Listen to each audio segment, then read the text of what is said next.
Bueno, la pena de muerte vuelve, ¿no?, a estar en los medios, en las noticias, en los comentarios del Congreso. Un ministro se declaró a favor, el ministro de Justicia, de la pena de muerte para violadores de niños, que siempre es el caso, ¿no?, al que se alude. Ayer aquí mismo Carlos Bruce, otro ministro, no negó esa posibilidad. El propio presidente se ha referido a las limitaciones que plantea la Constitución, y las limitaciones, lo ha dicho también la primera ministra Mercedes Arauz, que tienen que ver con los compromisos del Perú y la OECD. Nuestra Constitución permite la pena de muerte en un determinado, muy acotado número de delitos. Por supuesto, pues traición a la patria lo encabeza, y la firma del Perú del Pacto de San José se supone limitaría en términos de compromisos internacionales incrementar la pena de muerte para otros delitos. Pero bueno, ya se han presentado, ¿no?, las nuevas propuestas, y vamos a contar con la opinión de dos parlamentarios: Alberto Quintanilla, vocero de la bancada de Nuevo Perú, y Elías Rodríguez, congresista del APRA, secretario general además de ese partido, a quien les damos la bienvenida. Buenos días, congresistas, gracias por estar con nosotros. Buenos días. Congresista Rodríguez, ¿usted está a favor o en contra de esta posibilidad de ampliar la pena de muerte? Buenos días, Enrique. Ante todo quiero decirte, mostrar mi indignación como padre de familia, como representante de la patria, y entender que en esta circunstancia que vivimos urge tomar medidas muy drásticas.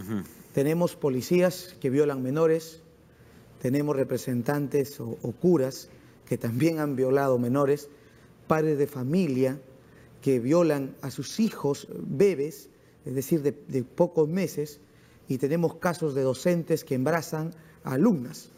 Estas circunstancias, sumada a una serie de estadísticas, en general nos ubican en el segundo lugar a nivel de América Latina con graves problemas de violencia sexual.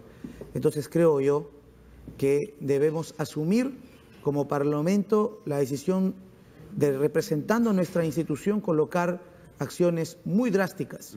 En consecuencia, creo yo, podemos iniciar el debate nacional que permita que de una vez por todas tomemos una decisión que cambie el rumbo del país.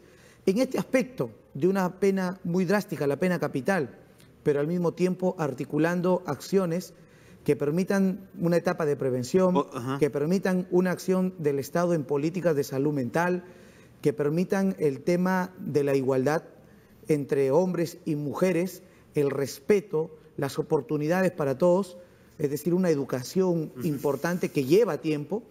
En ese sentido, yo estoy de acuerdo, y alguna vez la pena capital estuvo también legislada en una forma taxativa en las constituciones, decretos, leyes en el pasado. Alan García la quiso promover también en su segundo. Nos estamos refiriendo a pena de muerte para violación en caso de menores de edad que termine en muerte de la víctima. En esos casos me quiero referir para sancionar a aquel que viola a menores de 7 años con consecuencia de muerte de la víctima. Ok. Eso actualmente en el artículo 173, en este caso, creo, del Código Penal, es si la víctima tiene menos de 7 años, la pena será de cadena perpetua. Eso es lo que rige en este momento. Congresista Quintanilla, hay cierta, no sé si llamarlo confusión, pero hay, sí, o sea, como que hay una indignación de la sociedad al descubrir, por ejemplo, que la señora que fue violada, la joven señora en realidad que fue violada el día del censo, su violador, este sujeto Luza, podría recibir solamente entre 6 y 8 años, ¿no? Y esto me parece se extrapola, ¿no?, a lo que serían las penas para todas las variantes de violación. O sea, evidentemente hay una indignación que un sujeto con estas características vaya a pasar entre 6 a 8 años, y que incluso creo que podría recibir beneficios penitenciarios, no lo tengo claro. Pero vemos, por ejemplo, que en el caso de violaciones para menores de edad, con el máximo a menores de 7 años, sí existe cadena perpetua. ¿Cuál es su opinión al respecto? ¿Estaría de acuerdo con endurecer estas penas? Yo estoy de acuerdo con endurecerlas, pero al extremo de restablecer la pena de muerte para estos casos, no. ¿Por qué? Por un problema, la mayoría de países que han ido aboliendo la pena de muerte es porque es una decisión irreversible y que muchas veces ha dado lugar a errores. El mismo caso de Pichuzo, que ha sido uno de los casos más conocidos y sonados en el país, después ha surgido la duda si era inocente o no. O sea, se puso en duda la decisión del Poder Judicial. Y estaba leyendo también el día de ayer en la historia de Puno cuando se ejecuta a los hermanos Salcedo. 4 años después, la Corte de Madrid los absuelve y los considera inocentes de haber cuestionado la autoridad del Papa y del Rey. Pero ya fueron ejecutados. Entonces yo creo, digamos, que tenemos antecedentes históricos, digamos, de bastante negativos, dudosa de la y además, digamos, con un poder judicial bastante, en lo cual la ciudadanía tiene mucha desconfianza. Es, digamos, no conveniente restablecer la pena de muerte, pero sí endurecerlas, o sea, las penas, ¿no? Por ejemplo, Lusa, por ejemplo, cadena perpetua, para un caso como medidas preventivas inmediatamente, digamos, ponerle mínimo sus 9 hasta el máximo que permita la ley de prisión preventiva, y en el caso también de los beneficios, eliminarlos, no da ningún beneficio penitenciario, y endurecer las condiciones de penitenciaría incluso, pero digamos, la pena de muerte, digamos, es otro tema que en mi opinión no sería conveniente restablecer. Pena de muerte. ¿Qué pasaría, congresista Rodríguez, con los compromisos internacionales del Perú? Hay dos puntuales hay varios, ¿no? Pero sobre todo el Pacto de San José, ¿no? Que a muchos no les gusta, pues, ¿no? Que el Perú se haya sumado a esto, y a lo largo de los años, bueno, incluso el fujimorismo se llegó a retirar de esta jurisdicción y demás. Pero el otro tema se supone lo que es un objetivo, creo yo, nacional, que es el tema de la OCDE, ¿no?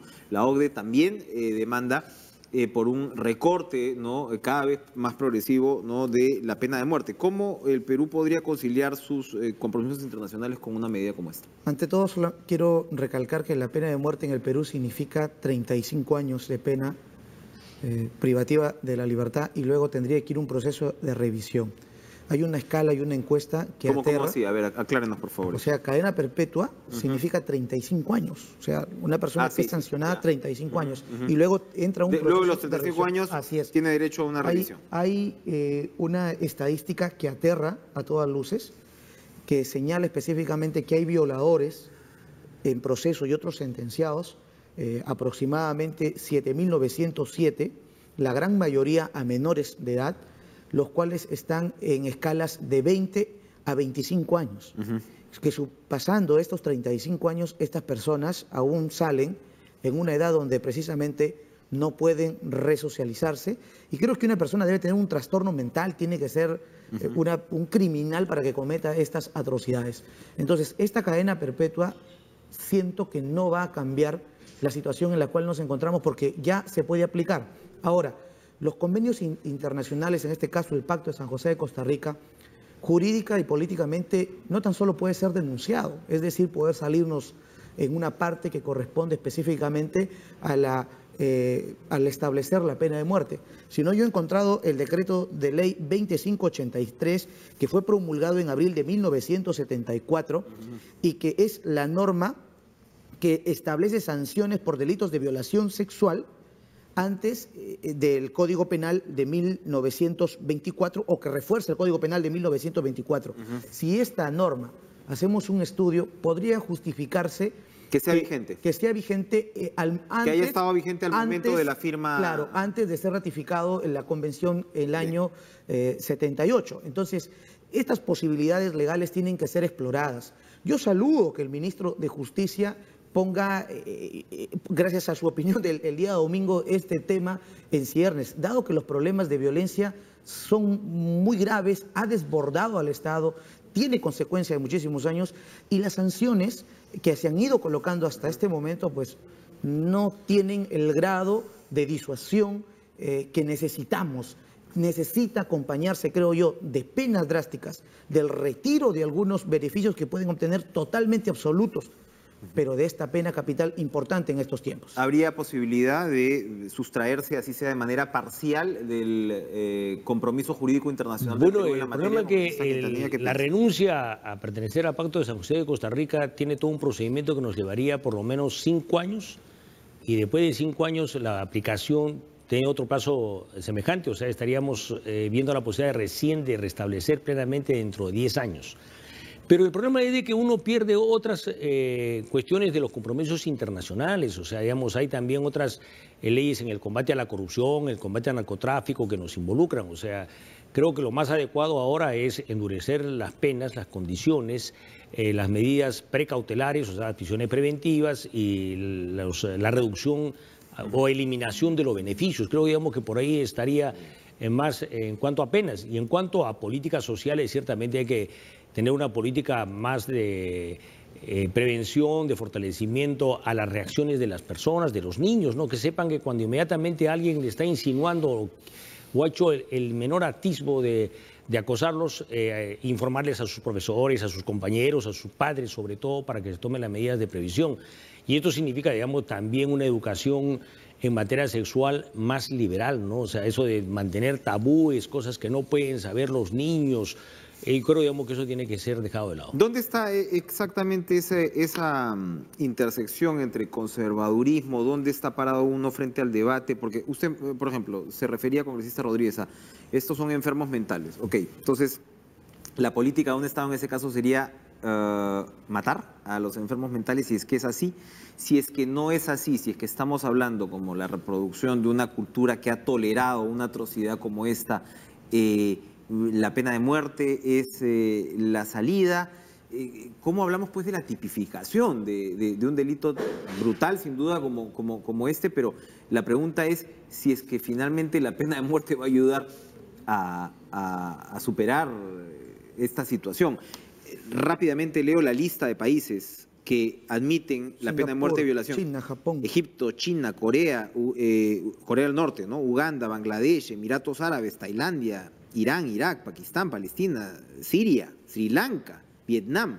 Seríamos el primer país latinoamericano que iría en esta dirección. ¿No le incomodaría estar acompañado de una lista tan poco... Le soy... Digamos, donde la democracia no brilla por su desarrollo, ¿no? En estos países, digo yo. No. Soy bien sincero en decirle, creo que es un crimen, una atrocidad, es algo irreproducible. Y comencé diciéndole que han habido casos, incluso de personas que son las más educadas, incluso policías que están llamados a cuidar la vida, incluso padres ya en lo último, por más humildes y poco cultura que puedan acompañarlos, que violan a bebés. Entonces esta sociedad tiene que tomar otro rumbo, otro camino. Ahí falta el ejemplo, por ejemplo, es el caso de Singapur, o de estos lugares que no toleran en lo absoluto este tipo de situaciones y que han visto que ya no han habido mayores índices de crecimiento de casos de violación e incluso de corrupción, que son estados en cuanto a una lucha frontal contra el narcotráfico, contra la corrupción, contra la violación. Yo creo que es una medida que nosotros tenemos que empezar a debatir. No le podemos quitar al país esta posibilidad de hacerlo. Y si en el camino vamos estudiando la implementación de poder renunciar a esta convención que nos ata de manos en este sentido, podríamos hacer un gran cambio. Le refiero a algo más, cadena perpetua de 35 años para un hombre que mató una vida inocente, ¿no? Respetando nosotros la vida de un culpable, manteniéndolo el Estado durante 35 años, me parece que es momento de tomar otro rumbo. Yo busco, señor amigo Enrique, una sociedad donde mis hijas tengan igualdad de oportunidades en todo sentido, vivan y se sientan libres, que no exista este país de miedo, y en ese sentido no tan solo creo que debería darse este cambio. Por ejemplo, los sicarios, incluso ahora hay sicarios menores de edad. En otros países, aquí nada más nuestros vecinos tienen en los penales a jóvenes desde los 16 años para adelante.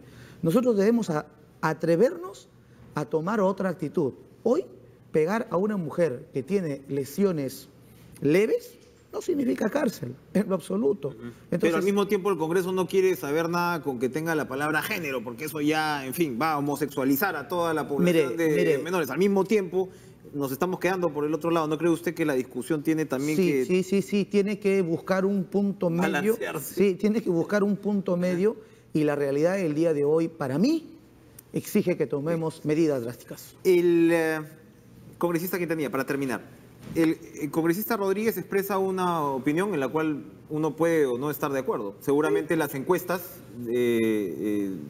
son favorables a una posición como esa a nivel general.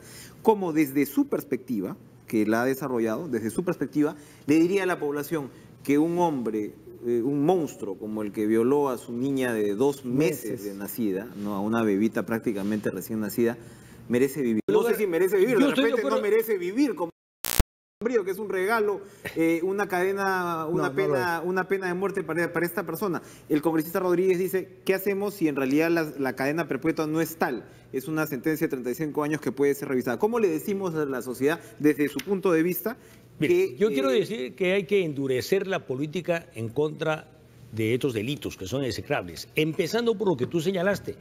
Debe, digamos, incluirse, digamos, que los crímenes motivados por el odio, por la aversión a la mujer o por un afán de demostrar la superioridad del hombre sobre la mujer, tienen que ser delitos con agravantes. Y eso es lo que hay que criticar a Fuerza Popular, de que hace 2 semanas rechazó esta posibilidad por la cuestión de ideología de género. Me parece que hay una posición muy dogmática en ellos. En segundo lugar... ¿Es dogmática, perdón? Elías Rodríguez, ¿es dogmática esa posición de Fuerza Popular? Yo creo que ha sido muy extrema. Bueno, y el otro caso, digamos, hay que también decir de que tienen que endurecerse las políticas tanto, digamos, precautelares, o sea, digamos, cuando una persona sea, digamos, encontrada en esto, inmediatamente tiene que haber una prisión. Y en el transcurso de la investigación se podrá, digamos, si es que hubiera incurrido en el error y había una exageración en la precautelar, corregirla, pero no, digamos, permitir, digamos, de que aparezcan haciendo agresiones a mujeres o violaciones y puedan tener, digamos, medidas precautelares. La pena para la violación estándar, vamos a ponerlo entre comillas, va de 6 a 8 años. O sea, no, cuando no hablamos de menores de edad.